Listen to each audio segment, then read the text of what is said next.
جو لوگ اپنے مال شب و روز کھلے اور چھپے خرچ کرتے ہیں ان کا اجر ان کے رب کے پاس ہے اور ان کے لیے کسی خوف اور رنج کا مقام نہیں،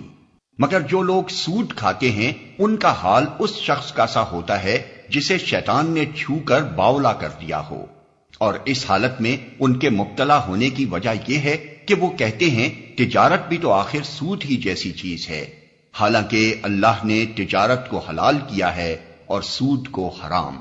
لہذا جس شخص کو اس کے رب کی طرف سے یہ نصیحت پہنچے اور آئندہ کے لیے وہ سود خواری سے باز آ جائے تو جو کچھ وہ پہلے کھا چکا سو کھا چکا، اس کا معاملہ اللہ کے حوالے ہے، اور جو اس حکم کے بعد پھر اسی حرکت کا اعادہ کرے وہ جہنمی ہے جہاں وہ ہمیشہ رہے گا۔ اللہ سود کا مٹھ مار دیتا ہے اور صدقات کو نشو و نما دیتا ہے، اور اللہ کسی ناشکرے بد عمل انسان کو پسند نہیں کرتا۔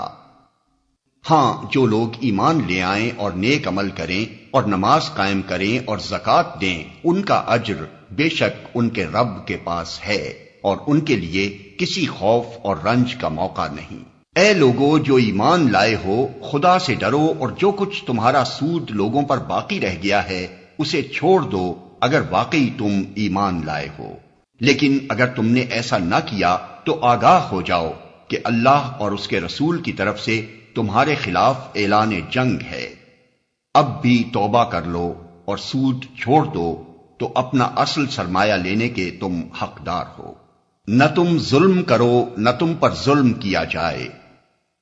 اللہ اور اس کے رسول کی طرف سے تمہارے خلاف اعلان جنگ ہے۔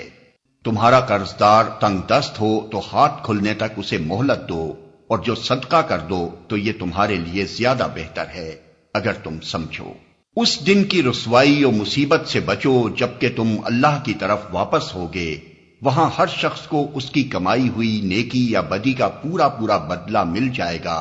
اور کسی پر ظلم ہرگز نہ ہوگا۔